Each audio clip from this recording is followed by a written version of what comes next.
राजस्थान विधानसभा में माहौल अचानक गर्मा गया। कृषि मंत्री डॉक्टर किरोड़ी लाल मीणा ने अनुदान मांगों पर जवाब देते हुए कांग्रेस पर तीखा हमला बोला और अमेरिका से ट्रेड डील को लेकर बड़ा दावा कर दिया। नकली खाद बीज से लेकर गेहूं के दाम तक सदन में बयानबाजी ऐसी हुई कि सियासी तापमान बढ़ गया। बता दें कि राजस्थान विधानसभा में कृषि विभाग की अनुदान मांगों पर चर्चा के दौरान कृषि मंत्री किरोड़ी लाल मीणा ने कांग्रेस पर जमकर निशाना साधा। उन्होंने कहा कि किसानों को कांग्रेस के बहकावे में आने की जरूरत नहीं है और अमेरिका के साथ संभावित ट्रेड डील से गेहूं के दाम कम नहीं होंगे। बता दें कि मंत्री ने स्पष्ट किया है कि गेहूं और चावल जैसे कृषि उत्पादों में भारत पूरी तरह आत्मनिर्भर है, इसीलिए इनके आयात का कोई सवाल ही नहीं उठता।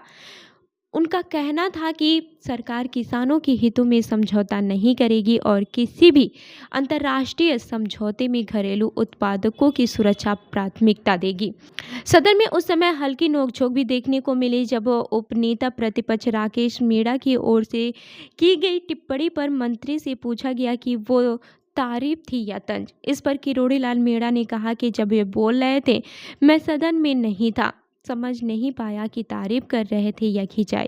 उन्होंने पलटवार करते हुए कहा कि सपने देख लो, मैं अपना दल और विचारधारा छोड़कर नहीं जा सकता, चाहे तो तोप के गोले से उड़ा दो। कृषि मंत्री ने कांग्रेस के कुछ नेताओं पर भी नकली खाद और बीज के कारोबार में शामिल होने का गंभीर आरोप लगाया। उन्होंने दावा किया कि छापेमारी के दौरान कई नेताओं के गोदाम पकड़े गए।